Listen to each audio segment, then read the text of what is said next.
Alors, dans cette vidéo, je vais te partager un nombre de choses très intéressantes à te partager concernant le fait qu'est-ce qui fait que vous allez échouer. Des choses dans la vie, en fait. Vous les faites et ça vous fait perdre du temps, en fait. Parce que tu vas échouer. Donc, tu es en train de perdre ton temps à pratiquer d'une certaine manière, à faire des choses dans la vie, de la charité, alors qu'il y a quelque chose que tu fais qui est en train de t'annuler la réussite dans l'au-delà. Mais tu es en train de persévérer dans un chemin, tu penses que tu fais bien, mais vu que tu fais cette chose-là, bah, tu es en train d'échouer déjà. Et je vais te partager quelque chose, donc reste attentif ici. C'est très important de te partager cette vidéo. Première chose, tu n'es plus un croyant. On va laisser les voitures passer. Tu n'es plus un croyant, qui que ce soit. Hein. On n'a pas dit que croyant, c'est quelqu'un qui va à la mosquée. On n'a pas dit ça. Croyant dans la totalité des croyants.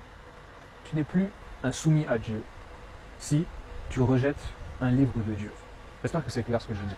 C'est-à-dire, le Coran, toi tu es chrétien, toi tu es juif, ou bien tu as une façon de prier Dieu qui t'est propre.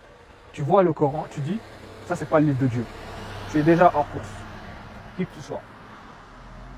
Tu es déjà de côté, concernant ta foi, concernant l'au-delà. Tu es en train d'échouer parce que c'est bel et bien le livre de Dieu. Et tu es en train de dire à ce livre qui a été descendu par Dieu, c'est Dieu qui voulait descendre ce livre pour les êtres humains, tu es en train de dire, hey, ça c'est pas ton livre Dieu. Faux, c'est son livre. Tu es en train d'échouer. Donc tous tes efforts en vain parce que tu as rejeté le livre de Dieu qui était là pour te guider. Et tous tes efforts dans la vie sont en vain parce que justement, tu as refusé d'admettre que c'est le livre de Dieu.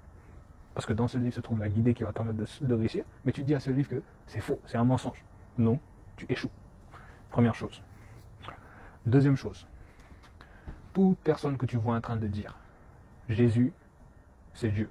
Eux tous, sans exception, sont de côté. Et sont en train d'échouer. Ne te fais pas berner par de belles choses, de beaux discours, de la grâce apparente dans la vie. Tout ça, c'est l'écran de fumée du diable. Toute personne que tu vois dire que le Messie, fils de Maria, fils de Marie pour certains, est Dieu. Eux tous, je te dis sans exception, ne pense même pas qu'ils vont être sauvés ou quoi que ce soit. Eux tous sans exception sont de côté et sont en train d'échouer. Pourquoi je te dis ça? Parce que le fils de Maria, comme son nom l'indique, le fils de Marie, n'est-ce pas? Issa, fils de Marie, n'est qu'un prophète, n'est qu'un envoyé, n'est qu'un messager. Comme Adam fut créé à partir non d'une femme, non d'un accouplement d'un homme et d'une femme, comme Adam, Jésus est né d'une certaine manière. Mais ça ne fait pas de lui Dieu. Et ne pas reconnaître ça. Cette condition déjà est rappelée dans le livre, le dernier livre descendu, le Coran, pour dire aux gens que le fils de Mariam n'est que le fils de Mariam, c'est un envoyé de Dieu et il n'est en aucun cas le Dieu Tout-Puissant. Mais les gens sont en train de dire n'importe quoi, Jésus c'est Dieu. Eux tous, sans exception mon frère, sont en train d'échouer pour l'au-delà et se dirigent au feu. Deuxième chose, c'était ça à te dire. Pas un seul de ces personnes, pas une seule de ces personnes qui te dit que Jésus est Dieu n'est guidé. Troisième chose, rejeter un messager de Dieu vous met hors course. Tu rejettes le messager. Dieu envoie des messagers pour qu'ils soient obéis. Toi, le messager vient, tu dis, c'est pas un messager, tu es déjà de côté. Si c'est un messager, alors, tu fais comment? Explique-moi. Celui que tu as dit, c'est pas un messager, c'est finalement un messager dans le là, tu fais comment?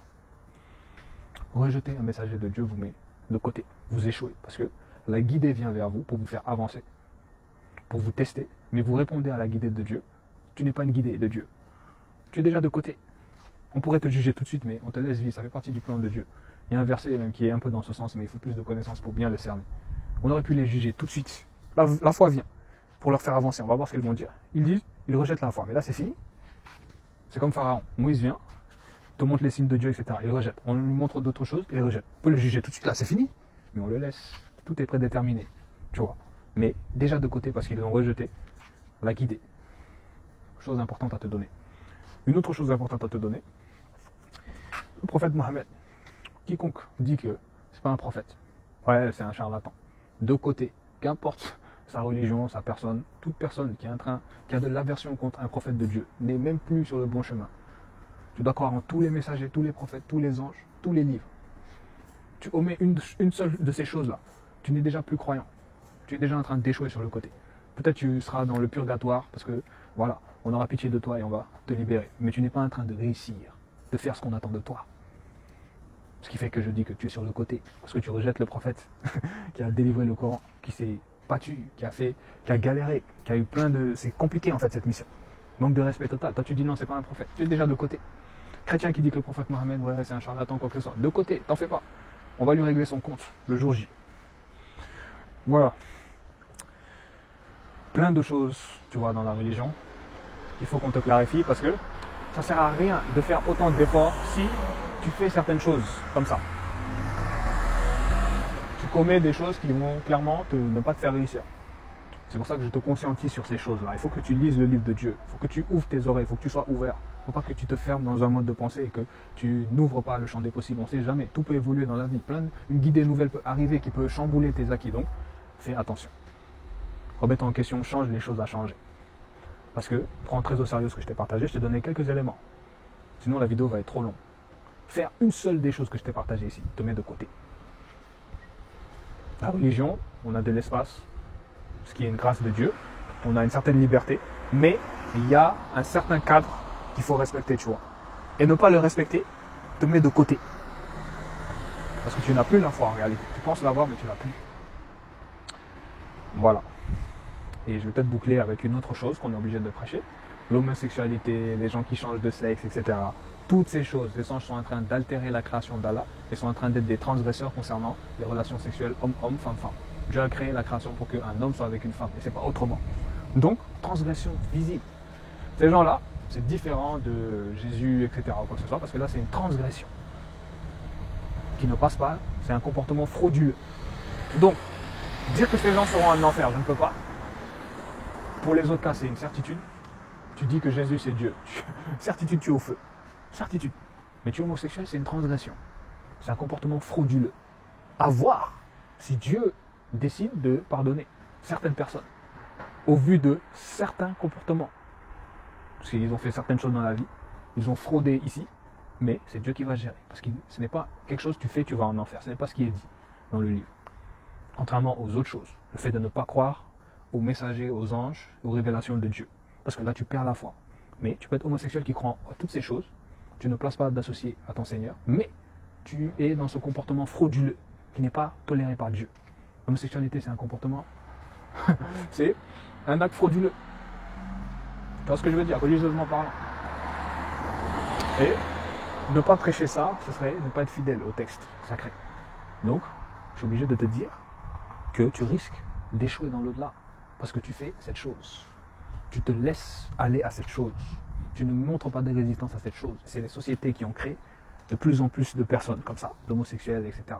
Et c'est ces mêmes sociétés qui sont en train de créer des choses qui ne devraient même pas être, comme le fait de changer de sexe, etc. Ce qui est très grave, parce qu'on altère la création. Donc, à ces gens-là, altérer la création, là, franchement, Dieu va juger. Mais en sursis, ces gens-là, homosexuels, on change les sexes, etc., en sursis, un grand sursis même. Dieu jugera, c'est juste pour dire transgression. Et tu risques d'échouer dans l'au-delà. Voilà. Bon, je coupe ici, c'est tout ce que j'avais à dire concernant ça. Donc, fais attention à surtout ce que j'ai dit avant de parler de la dernière partie des homosexuels, etc. Prête attention, parce que faire une seule chose peut t'emmener au feu. Tu peux réussir plein d'autres choses, mais il y a des choses, si tu les maintiens, parce que tu es têtu, parce que tu refuses de changer, tu risques d'échouer dans l'au-delà et de regretter à vie éternellement. Je te le dis. Voilà.